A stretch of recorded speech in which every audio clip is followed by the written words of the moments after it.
What's up, guys and gals? Welcome back to the Nerd Castle. Today in the world of indie games, we're going to be checking out the final release of Rogue Lords. It's actually slid across my desk. So the last time we checked this game on out was during a Steam festival. I don't even know how long ago. They gave me access to a demo that was pretty good. There's a lot of detail in this one. There's a lot to like here, like everything from the animations to the voiceovers to really the graphics in general, and the theme of the game are very much on point. It's a very astutely designed game about manipulating reality in order to conquer humanity and harvest their souls with your evil army. If you've never seen it before, it is a roguelite, so you're going to take a team with like Dracula, the Headless Horseman, Bloody Mary, all those kinds of fanciful, I guess, creatures from yesteryear, monsters of the night and whatnot that have assembled in the lore of the world. They're all on your team, and you unlock more of them as you kind of attempt the game, and you get progress for the further that you make it, so on and so forth, until you have access to all the characters and all the abilities and all the relics and all that kind of stuff. We're going to dive on in today. We're going to take a look at it. That's pretty much it. If you wanted to get the game for yourself after watching this, or at least wishlist it, you can look down below. I'll have that in the description. Aside from that, you can also find links to my social media channels. Twitter, Twitch, Discord. I will more than likely be streaming this one when it comes out because it is subject matter that is interesting to me. I've always been kind of a big Edgar Allan Poe, Bram Stoker fan, and so having a game that's sort of set in that world or nebulous is very, very intriguing to me, especially when it's a roguelite, which is another thing that I'm really, really heavily into. So without further ado, so that we don't waste our 30 minutes here, let's go ahead and start it on off. I've already got a save slot where I burned through the tutorial so that you guys don't have to see that again. We did play the tutorial when we were playing the Steam Festival demo, but this time around we're just going to dive straight on into the main game and see how it goes. We need to find a relic called the Claw of Geryon. Apparently there's like an artist or something like that we've got to convince to give his soul to the devil. And so here's our team. We've got Dracula, we've got the Headless Horseman, and we've got Bloody Mary. And I'll do my best to kind of explain the mechanics as we get going. So the game works very much similar to Slay the Spire or FTL. There are nodes. Each of these nodes have things on them that happen. They can be anything from a battle to a challenge where you've got to go through some dialogue and you've got to assign the right character to that dialogue because your characters in this game have different specialties in things like diplomacy or bluffing or, you know, witchcraft or things like that, and you get rewards or negatives depending on whether or not you pass those challenges. There's going to be things like sacrificial altars right here. There's going to be vendors. There's going to be mini-bosses. There's going to be all kinds of things that are going to assist you or hold you back in your journeys. On our first tile, we have a worm-eaten shack. Let's go check it out. My disciples go to the home of a poet suffering from creative impotence. Apparently, this insignificant individual had received a visit from the Sanctua Lumen, an occurrence that immediately aroused our interest. Hoping to find here the point of departure in their quest for the Claw of Geryon, they enter the rundown hut and find a young man ferociously tearing up pages covered in crossings out. He unquestionably bears the mark of Geryon. He tells us how men of the Sanctua Lumen suddenly burst in, took the claw, and immediately left for the town of Pere. That is where my disciples will go. Okay, so I guess we don't want his soul for the devil. We just want his items.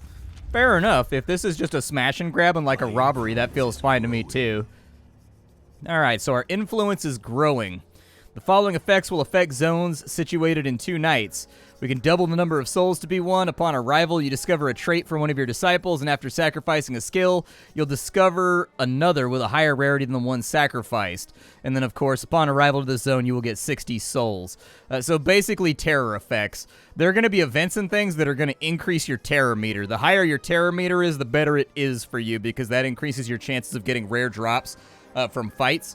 And so when terror things happen, they're also going to ping a spot on the map in yellow, and when you get there, something interesting is going to happen. And so there you know. We don't know what we're going to get when we head out that way. I will probably head to the Reaper first, even though we don't have that much money. There's a Grim Reaper on that tile right there. So I think I'll probably go this way.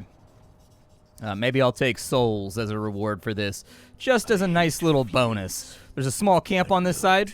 Let's go ahead and investigate and see if there's any souls to take. Every time you fight somebody, you've got a choice between your rewards, and I think that's a really, really good thing. You can give yourself a terror effect that'll happen on this row right here. We can give ourselves an ambush, which means that we'll get a free skill after this fight. We can also attack discreetly, which will give us some extra money to spend, and since we're headed to a vendor, I'm going to go with the money. It may be a mistake in the long-term organization of my squad, but it's what I'm going to do. We've got a pirate over here who apparently likes to hunt eldritch monsters, and then we've got a seer. Now, everybody in combat has 2 HP bars. They've got their HP and they've got their SP. Their HP is their physical health. When that goes down to 0, they become vulnerable, and the next attack of that type will kill them. The spirituality is the exact same way. Your spirituality points are basically your mental health. And when that falls down, you basically die from madness. And so you want to avoid your meters going down at all costs. On our guy, the Headless Horseman, we've got a couple of abilities. We've got On Guard, that's going to taunt everybody to attack him, and also give him a very light shield that reduces damage. We can go with Slash, which is going to deal some damage and then put a bleed on somebody. Or we can go with Devouring Charge if he's accumulated enough bitterness. He gets bitterness by being struck while provocation is active. We have Bloody Mary. She's able to deal damage, and mostly reduce impending damage. She also has a special ability called Cursed Mirror. Cursed Mirror makes it so that you put a cursed mirror on somebody, and anything you do to anybody else is also done to the person with the mirror behind them. So it's kind of a setup move. If you ever played World of Warcraft, it's kind of like Beacon of Light, but instead of healing, it's for damage. On Dracula, we've got Bleeding Heart, we've got Bloodlust, and we've got Fury Fang. So basically damage, and this one gives him a buff that allows him to steal HP whenever he deals damage. I think it's a good idea to On Guard. We want to centralize all the damage that we possibly can on the Headless Horseman because he is our tank. On top of that, I think a Slash going out to this lady right here, just to sort of like preserve our SP as time goes along, is a really good idea. She's going to put Weaken on everybody. That kind of sucks, but I think I can live with it. What else do you have? Oh, you can't do Devouring Charge. I've got Twirl of Fate. Yeah, let's reduce the impending attack by 2. We'll take that down to 3 so that it's basically negligible. And that's all that we can do. Our AP is listed on these pips right here. When you mouse over an ability, it'll tell you what the AP cost is so that you're aware of that.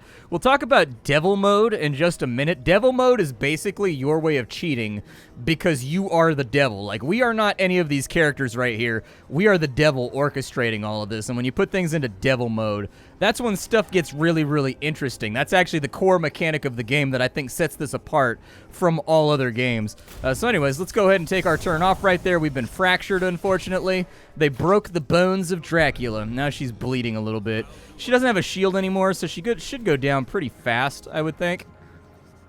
Let's go ahead and sick Bloody Mary on her. There we go. That looks good. And then we've got 3 to 5 right there. Hey, and there it is. We didn't kill her, unfortunately. I would have liked to have killed her, but unfortunately, we ain't done killed her, so problems. Dracula will finish her off, though. She's now down, and so you just saw how the vulnerability system works. That's all that we got going for us for right now. Dracula's about to get smote. Apparently, one of the things that I never read about in the old vampire novels is how weak Dracula is to small, tiny knives. Dracula's over here like, no, you struck me in my only weakness, my everywhere. All right, so let's decide what we want to do with the privateer.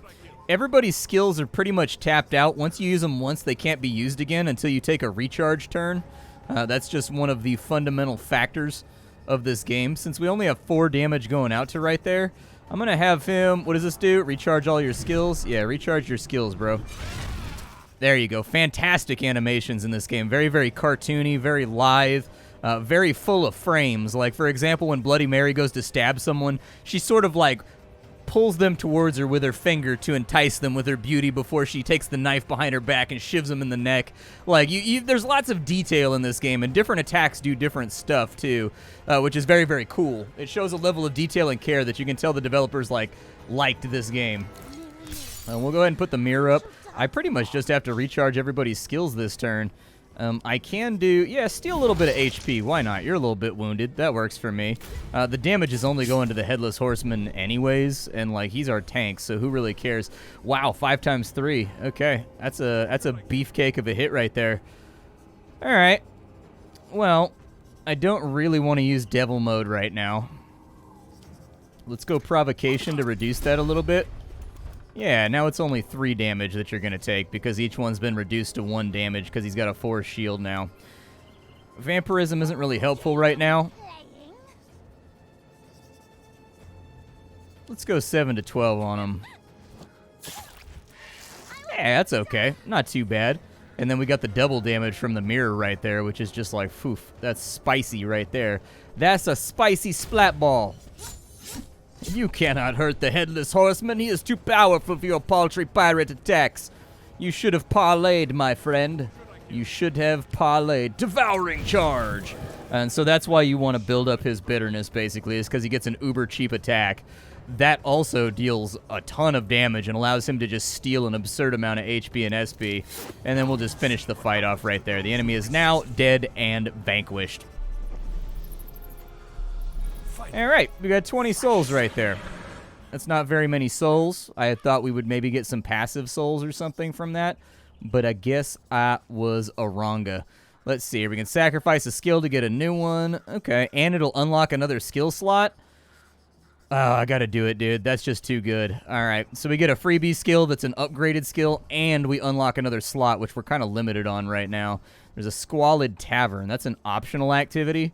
Let's take it. It's a fight, and, you know, I feel like we could use some extra skills anyways, just to kind of, like, solidify our roster. Looks like we've got 2 pirates this time around. Pirates everywhere. Okay, provoke them. Alright, they've been provoked. He's about to get smacked, though. He's about to have a real bad time. My suggestion would be this. Let's break out Devil Mode. So Devil Mode is basically Dev Mode. It puts the game into a state where you can modify pretty much anything about the lay of the land. You can use it to drain health from your characters, give health to your characters. You can use it to remove all of their HP if you want to, like so. And as you can see, it costs a certain amount of points. I'll approve it just for, you know, just for ceremony's sake so you can see what that looks like. And then you just go on in and wipe them out. Now, be aware that this is the devil's HP. So when our characters get down to 0 HP and they're vulnerable, they don't die. All of the damage dealt to them when they're vulnerable goes to this HP pool right here. So that's something to keep in mind before you get too wild and crazy with your devil points.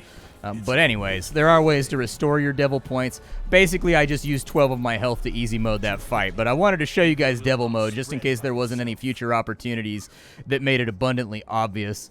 So we've got Animal Instincts. Apply 3 sharpenings, so that adds damage. That's not too bad. It costs a lot, though. We've got Timeless Vision right here.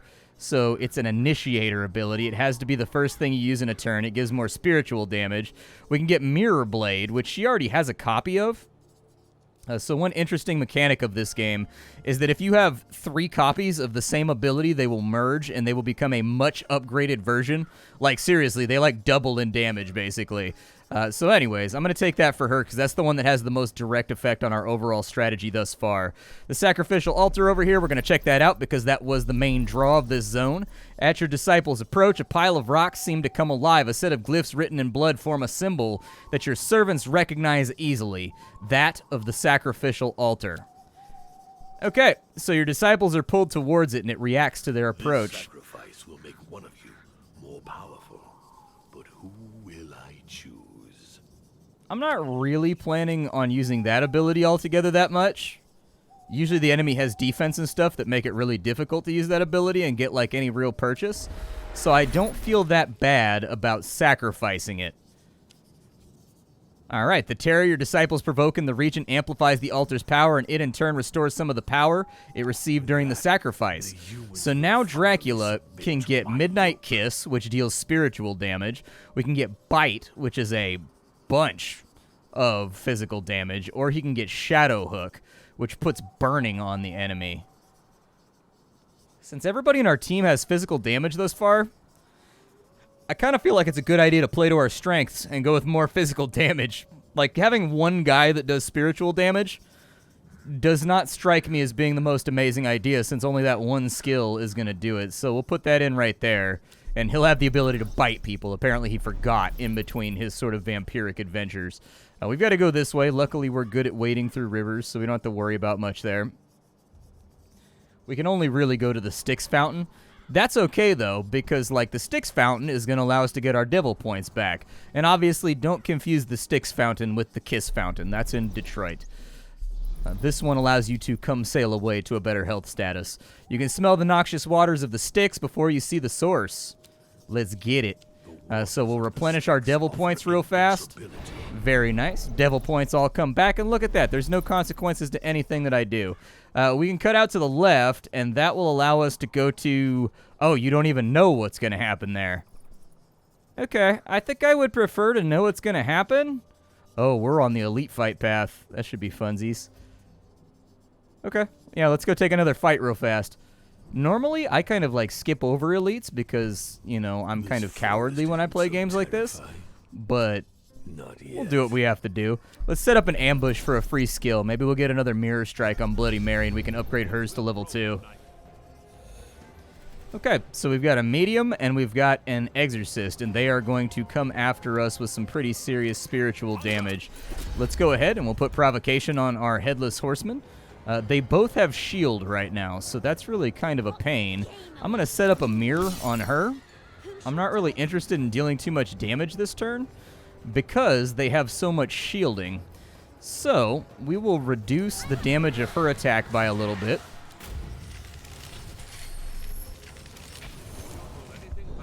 So he should have gotten a little bit of bitterness from that, which will help out. And now their shield has fallen off, and we've got our mirror set up, so this should be actually a pretty sweet deal for us. Let's go ahead and we'll inflict damage right here.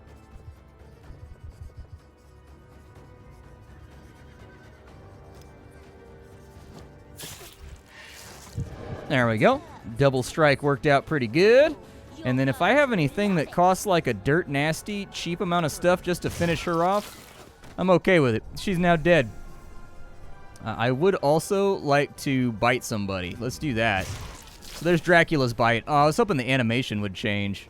So apparently, regardless of what you do, he just slams his fist into the center of their heart. Which is cool, don't get me wrong. Like, I'm a big fan of sort of like the Kali Ma action. But, like, I was hoping that, you know, he would run up and actually bite him. That would have been, like, crazy immersive. So maybe there's not different animations. Maybe I'm just dumb, and I'm not aware of the things that I'm seeing as I play the video. We do have some devouring charges right there. We'll go ahead and use that real fast, wipe her out. All good, ready, and rocking to go. Not a hard fight. Oh, we did get the mirror blade we were looking for. Okay. So that's going to take her... I have to take that. It's just too good of a choice. So there it is. It's going to merge all of her mirror blades into a greater mirror blade. And as you can see, it increased the damage basically by double, right? Wasn't it 2 to 4 before? Now it's 7 to 9. So pretty good idea right there. It also looks like she gets a separate ability, which is really, really nice. So we can go with Fiance's Kiss, recharge the depleted skill with the highest AP cost, deplete the skill with the lowest AP cost. I do like Lunatic Strike a lot. We've got Eeny, Meeny, Miny, Mo over here, which allows her to steal HP and SP. I like that because it gives me a little bit more... It gives me a little bit more fortitude. And we're going into an elite fight, so who knows if we're going to need to heal or not. You see a number of pyres along the road, and it looks as if those who practice witchcraft were persecuted something. I don't know, dude. I couldn't read it fast enough. I didn't click that off. It just went away on its own. The following effects will affect the zones in 3 nights. Upon arrival, you lose 50 souls. Upon arrival in this zone, one of your disciples receives a negative trait. Ew, don't like that. Luckily, it's like off to the side, so basically we're being flushed now towards the elite fight, I think. No, we're being flushed that way. Oh, that's a little unfortunate. I'm still going to cut left, I think, towards the Grim Reaper, though, so that we can buy some items. All right, so this opportunity requires occultism. Dracula is good at occultism, so we'll send him.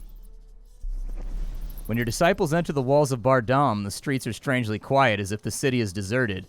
They find the villagers lying about in the main square in a deep sleep, or what it looks like is a deep sleep, until your disciples get closer and realize that none of them are breathing.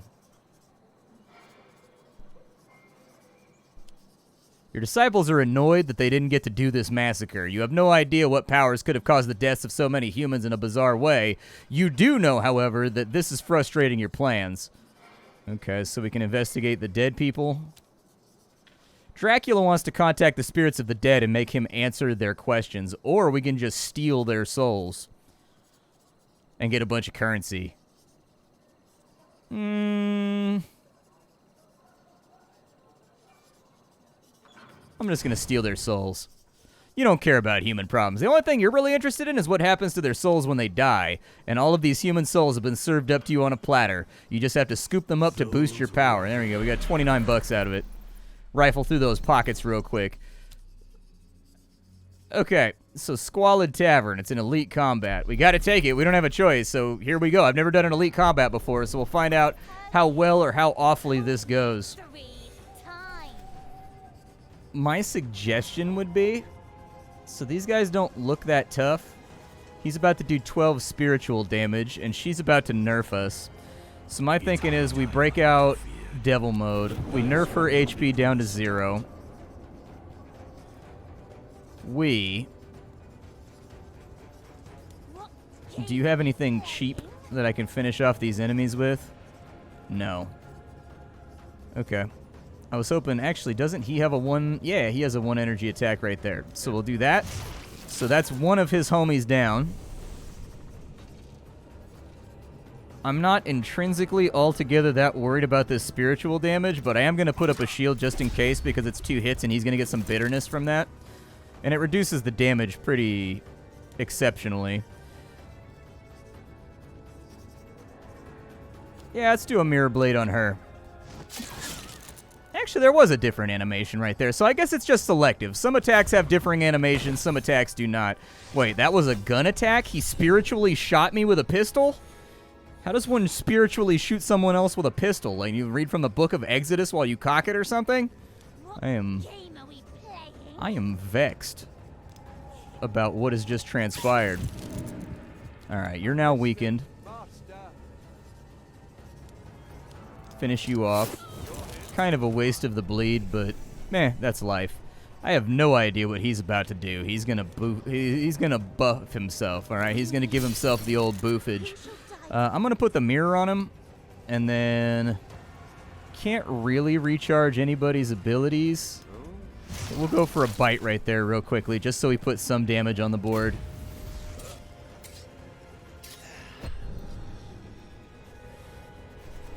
Okay.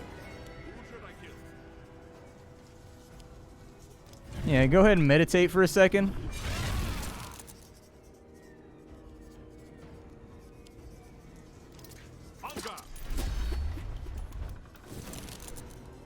Oh, it's an AoE. I thought maybe I could pull all the damage onto him. That was a waste of AP.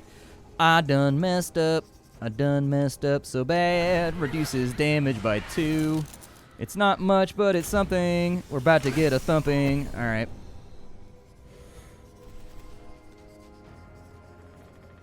I think that I would like for you to bleed. That sounds like a good start.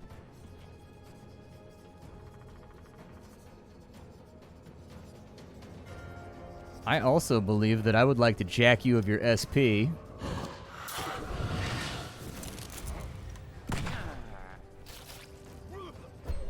Okay, fair enough.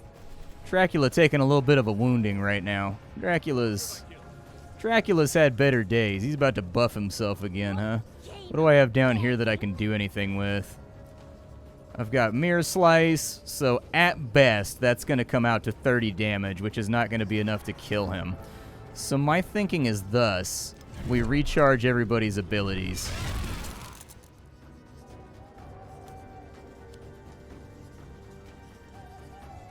Oh, that recycles everybody's abilities. Oh, I thought that was just him. Spicy. Me gusta. Apparently he gets damage whenever I do stuff like this, so I should probably really stop doing it. Oh, but she's got the mirror on him. Hey, we got him vulnerable. Do we got anybody? Yeah. Oh, no, I don't have the 1 energy. It's okay. We'll get him on the next turn. We'll get him on the next turn. This wasn't that bad, though. Like, I thought this was going to be a lot worse than it ended up being. Yeah, just finish him. That's it. The vampire hunter's just got to go. He's got to taste the soil. He's got to breathe the earth. He's got to floss with some worms. We get a relic now. We've got the War Horn. Each time the 3 disciples play in a turn, +2 damage for the rest of combat. Punishing Nails is specifically for the Headless Horseman. The holder's recharge skill can no longer recharge their skills, but 2 skills are recharged randomly at the beginning of every turn. That's kind of gambly. At the beginning of every combat, you get +2 AP for the first turn. I want that. That gives me huge economy on the opening turn. So that's exactly what I'm going to do.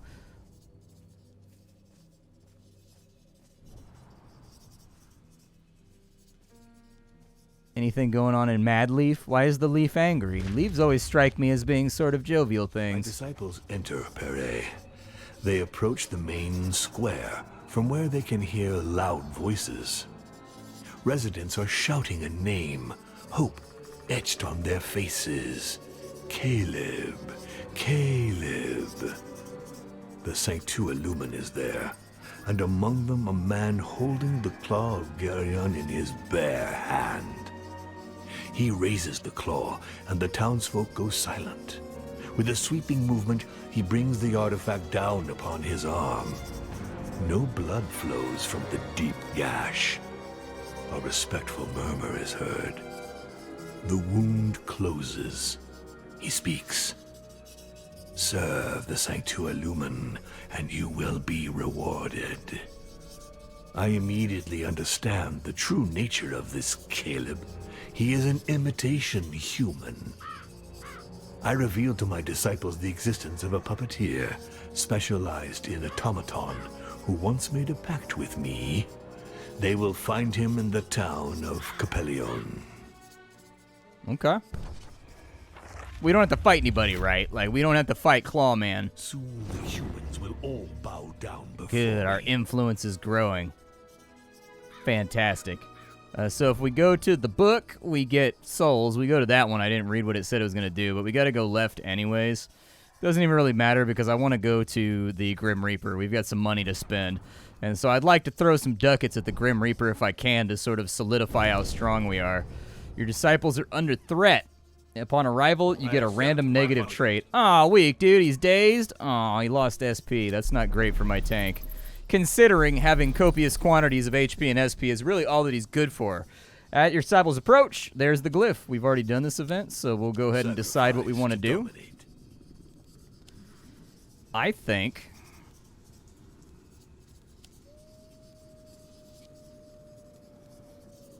I don't really have much here that I would like to get rid of. Twist of Fate is cool. But let's see what we get. We're gambling here, so we'll get an upgraded ability, and we unlocked one of her slots. Simple mortal trinkets. So she can get a stabbing or another mirror blade, and we can kind of work our way towards level 3 mirror blade. We'll go with the stabbing for right now, because that means one more stabbing, and we can upgrade that to level 2 stabbing, which, like, I don't know if the difference is in technique or in, like, the sharpness of the implement. I don't know the difference between a level 1 and a level 2 stabbing, okay? It may be in the skill of the stabber. It may be nestled there within the quality of the weapon. I don't know. I have no clue. We do have a combat up here that we're going to have to resolve before we can get to our dear old buddy, the Grim Reaper, though. The Inhabitant's Terror invigorates you. Hey, one of my people got a trait. Nice, so he became a droid. Very good. A droid just means, like, observant, smart.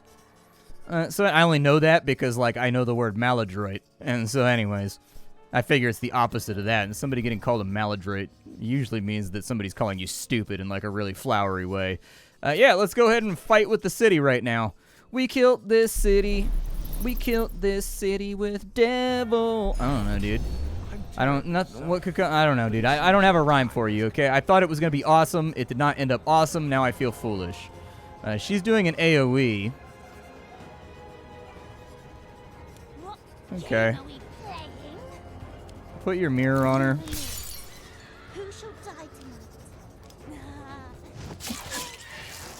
I'm sort of like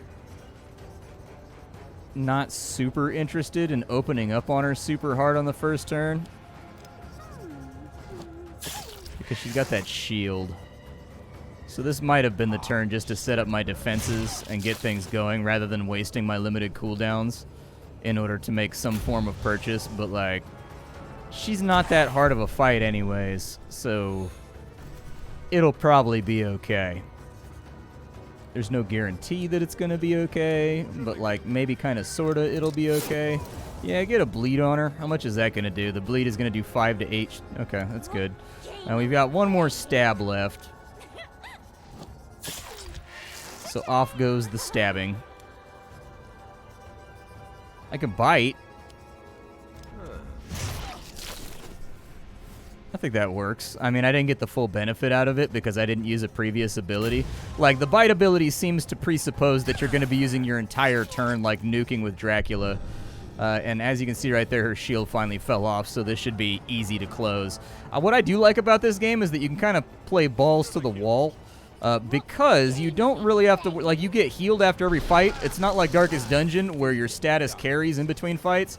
And so one thing I sort of like about this game is that you get healed in between every single fight. So it's really not that big of a deal for you to go all out. I like, oh, there's more of them? Uh-oh. Nope, don't particularly like that. I didn't realize that this was going to be like a wave after wave type situation. Wave after wave, I'ma kill on this priestess up in her face. Wave after wave. Ow. My headless horsey man has been scuffed. How dare you harm my headless horsey man? Please cease and desist from harming the headless horsey man. That is not acceptable behavior in this neck of the woods. Yeah, you're gonna need to health drain. There's not really any way around that. So, health drain for me, please. My abilities are locked. That kind of sucks. So I guess I have to go with the stabbities down here. Okay, she's getting there. She's not dead yet, but maybe someday. If nothing else, the Headless Horseman will survive his turn, though. Did he get bitterness from that? It appears to me as though he did not acquire any new volumes of bitterness from what just happened right there. I don't know if they bleed at the beginning of their turn or like at the end of their turn. But I suppose I'm just going to take my chances. They're all focused on my tank anyways. It's at the end of their turn, so my Headless Horseman is going to be maximum strength busted. Oh, it appears as though you cannot die from a bleed unless she healed herself somehow. And then it took it off the bleed. Yikes. Okay, this is carrying on far too long. Yeah, I sort of need this to be over. Yeah, heal yourself up a little bit. That's pretty much my only option for right now. And then we'll slice and actually put the mirror on her so that we can have a better next turn. There we go, perfect. Okay, no AP remaining. Headless Horseman's going to hang in there for one more round, and maybe, just maybe, we can finish this thing off. I think Mirror Slice is a great way to open since it gets double damage anyways, so there you go, fantastic. And then we'll knock her health down one more time, and that should be the kill with the mirror effect. Perfect. And that's our victory. Hopefully we get a good reward from that. So you got Shadow Hook, Animal Instincts, and Secret Boot. I don't know. That one gives Burnination. Burning doesn't do physical damage in this game, though, like I assumed it would. Curious.